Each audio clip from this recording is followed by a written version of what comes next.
Morning সকলকে। সবাই কেমন আছেন? আশা করি খুব ভালো। আমরাও আছি, বেশ ভালোই আছি।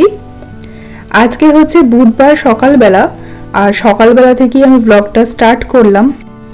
প্রতিদিনই বেশ এনার্জি নিয়ে দিনটা শুরু হয়। আপনাদেরও বলি যে হ্যাঁ, বেশ ভালোই আছি, কিন্তু সত্যি কথা বলতে গেলে কি আজকে একটু শরীরটা খারাপই আছে।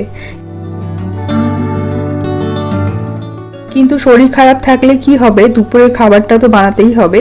তাই আমি একটু আজকে অল্প স্বল্পই বানাচ্ছি, তাড়াহুড়ো করে যতটা হয়।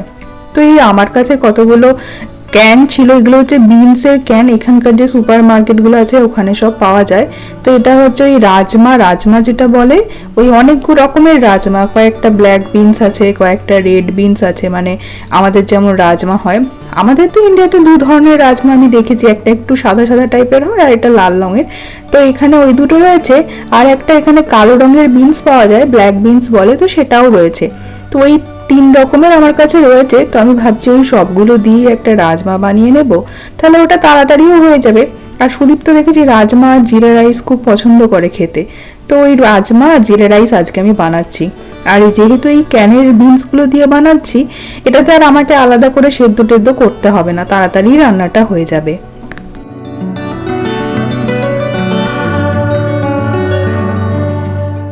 ওই ক্যানগুলোর মধ্যে রাজমাটা যখন থাকে তখন একটা সলিউশনের মধ্যে থাকে। তাই যখনই আমি রান্না করি ওই রকম ক্যানের কোনো কিছু প্রোডাক্ট নিয়ে, তখনই আমি ওটা একটু জলে ধুয়ে নিই। আর বেশ অনেকটা নুন থাকে ওর মধ্যে, তাই একটু ধুয়ে দিলে নুনের পরিমাণটাও কমে যায়।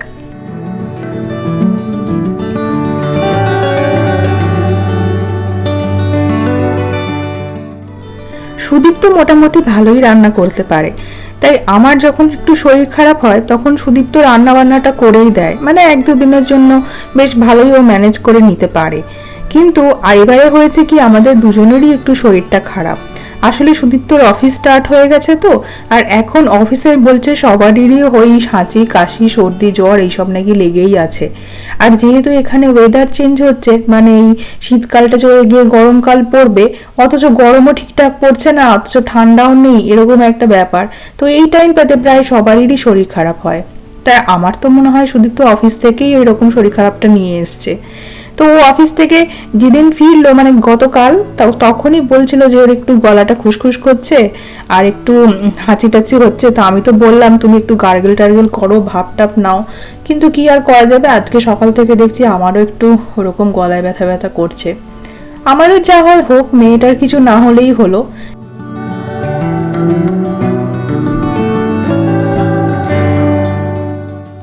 ইউএসএতে এরকম এই ক্যানের প্রোডাক্ট অনেক পাওয়া যায়। মানে আপনি ক্যানের মধ্যে চিকেন, তারপরে মাছ, মানে টুনা ফিশ বলে, বা আরো অনেক কিছু, সব রকমের জিনিসপত্র, বিনস, সব রকমের সবজি, এই সমস্ত ক্যানের মধ্যে কিন্তু এখানে বিক্রি হয়। আর এখানে দেখেছি মানুষজন কেনেও। আমরা জেনারেলি এরকম ক্যানের প্রোডাক্ট খুব একটা কিনি না, কিন্তু যেগুলো একদম হয়তো, যেখানে ধরুন টমেটো পেস্ট লাগবে, তো বা এই যেমন একটা দুটো রাজমার প্যাকেট, এগুলো আর কি একটু আধটু কিনে থাকি। তবে জেনারেলি ডেলি লাইফে আমরা খুব একটা এই ক্যানের জিনিসপত্র খাই না।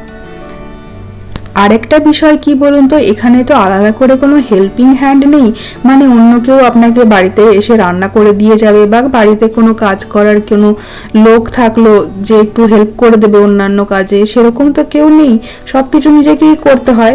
তাই মাঝে মাঝে এরকম একটু আধটু জিনিসপত্র যদি ফ্রিজে রেখে দেওয়া যায়, বা আলাদা করে আপনার প্যান্ট্রিতে স্টোর করে রাখলেন, তাহলে কিন্তু যে দিনগুলোতে একটু অসুবিধার মধ্যে পড়বেন বা ভালো লাগছে না রান্না করতে, তো সেই দিনগুলোতে আর কি এগুলো দিয়ে আর কি ম্যানেজ করা যায়।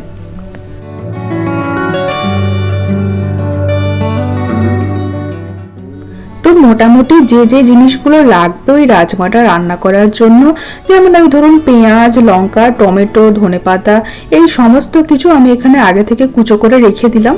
এই সবজি কাটাটা হয়ে গেলেই রান্নাটাও তাড়াতাড়ি হয়ে যাবে।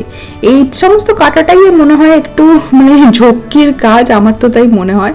আদারওয়াইজ রান্নাটা তো তাড়াতাড়ি হয়েই যায়। তো এখানে ওরকম কড়াইয়ে আমি একটু তেল দিলাম, কড়াই তো নয়, ওই ফ্রাইং প্যান টাইপের।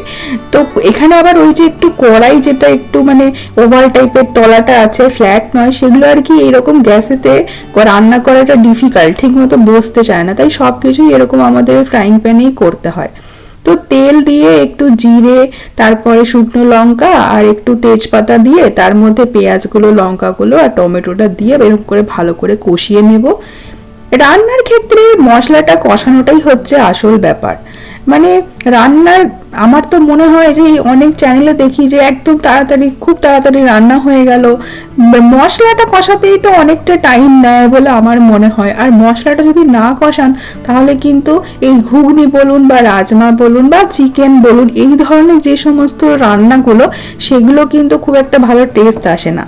রাজমার ক্ষেত্রে তো দেখেছি রাজমার মানে যে মশলাটা আছে সেই মশলাটার পরিমাণটাও বেশি হতে হয়। মানে আমি যে এই যে গ্রেভি যেটা দিয়ে বানাচ্ছি, পেঁয়াজ টমেটো এই সমস্তগুলো, এর পরিমাণটাও বেশি হতে হয় আর একটু ভালো করে কষাতেও হয়, তবেই দেখেছি রাজমাটার টেস্টটা ভালো আসে। তো যে যে মশলাগুলো যেমন দিই, জিরে, ধনে, হলুদ গুঁড়ো, নুন, এই সমস্ত কিছু বা গরম মশলা, এই সমস্ত কিছু এর মধ্যে দিয়ে দিলাম। আর আমার কাছে একটু রাজমা মশলা আছে, তো সেই রাজমা মশলাটাও দিয়ে দিলাম। যদি আপনাদের কাছে রাজমা মশলা না থাকে, কেউ কেউ চাইলে একটু মিট মশলাও দিতে পারেন। মিট মশলা দিলে দেখেছি রান্নার টেস্টটা ভালো হয়। বা ওই যে এভারেস্টের কিচেন কিং মশলা, আগের একটা ভিডিওতে হয়তো আমি আপনাদের দেখিয়েছি, ওটাও কিন্তু যে কোনো রান্নাতে দিলে টেস্টটা অনেক ভালো হয়। রান্না করাটা তো তবু ঠিক আছে, শরীর খারাপ হলে, যখন শরীর আপনাকে একদম না দেয়, গায়ে হাত হয়ে ব্যথা হচ্ছে, তখন ওই বাসন মাজা বা অন্যান্য কাজ করাটাও কিন্তু বেশ ডিফিকাল্ট হয়ে যায়। ইউএসএতে আপনি অ্যাপার্টমেন্টে থাকুন আর বাড়িতেই থাকুন, এখানে কতগুলো জিনিস আপনাকে কিচেনের সাথে সবাই দিয়েই দেয়। মানে আপনি যদি অ্যাপার্টমেন্ট ভাড়া নেন তা সেখানেও থাকে, আর আপনি যদি বাড়ি কেনেন সেখানেও থাকে। সেগুলো হচ্ছে মাইক্রোওয়েভ, ডিশওয়াশার আর আপনার যে ফ্রিজটা থাকে সেই ফ্রিজটা। এই তিনটে জিনিস কিচেনের জিনিসপত্র যেগুলো আপনার অ্যাপার্টমেন্ট বা বাড়ি দুটোতেই থাকবে।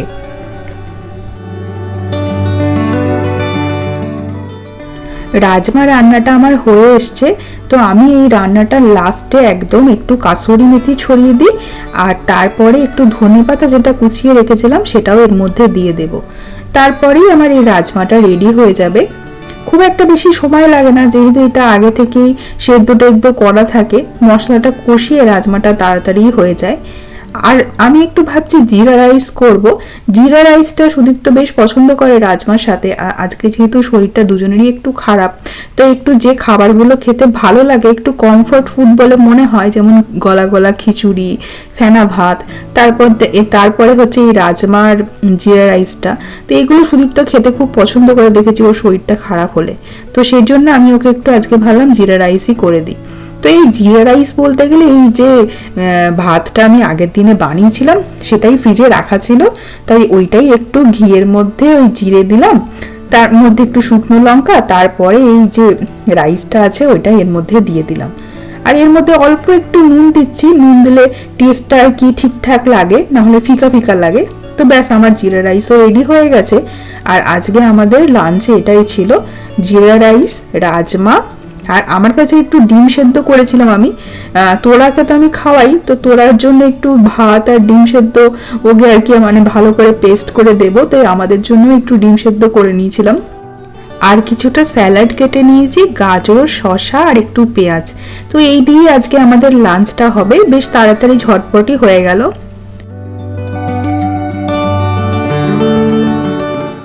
এখন রাত হয়ে গেছে আর ব্লগটা আমি শেষ করতে যাব। তো এখন আমি ডিশ ওয়াশার চালাচ্ছি, তাই আপনাদের সাথে আজকে ডিশ ওয়াশারে এখানে বাসন কেমন মাজা হয় সেটাই শেয়ার করব ভাবলাম। তো চলুন আজকে ডিশ ওয়াশারে আমরা এখানে কি করে থালা বাটি ধুই সেটাই আপনাদের দেখাচ্ছি। প্রত্যেক ডিশ ওয়াশারে দুটো কি তিনটে এরকম র্যাক থাকে। তো নিচের র্যাকটা হচ্ছে সব থেকে বড়, এখানে বড় বড় প্লেট, বড় বড় বাটি বা বড় টিফিন বক্স সমস্ত কিছু দেওয়া যায়।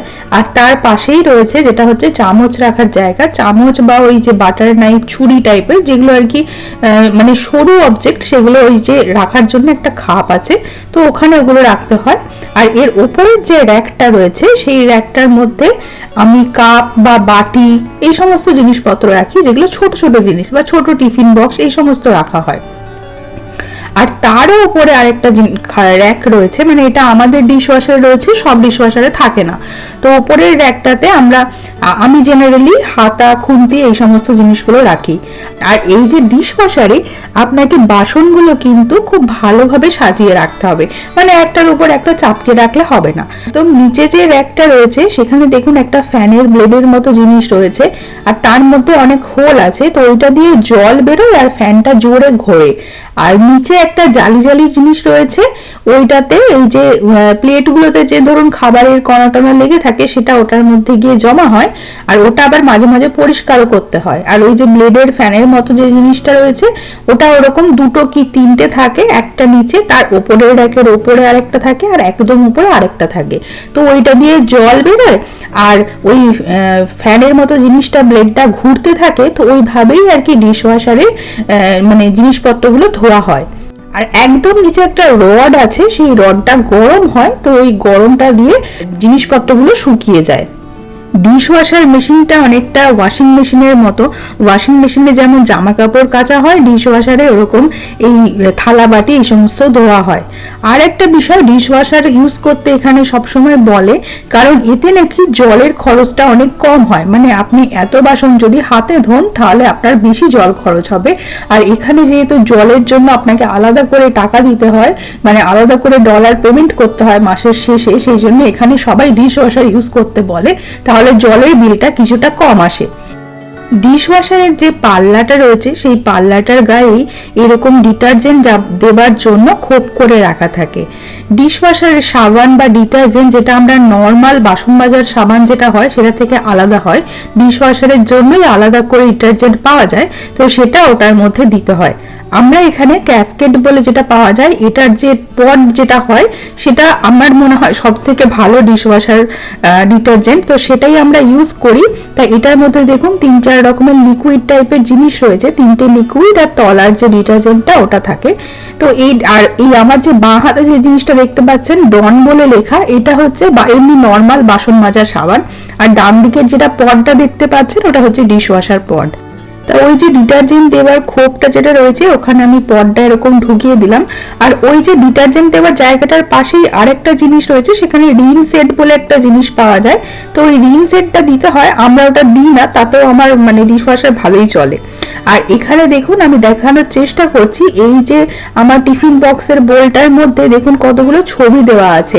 তো এই ছবিগুলো দেখে বোঝা যায় যে এই জিনিসটা আপনি ডিশওয়াশারে ধুতে পারবেন কিনা। সব জিনিস কিন্তু ডিশওয়াশারে ধোয়া যায় না। তো ওই যে ছবিটা দেখালাম ওটার মানে হচ্ছে এটা ডিশওয়াশার সেফ, তো ডিশওয়াশারে ধোয়া যাবে। তো এবার এইভাবে আমি ডিশওয়াশারটা লাগিয়ে দেব।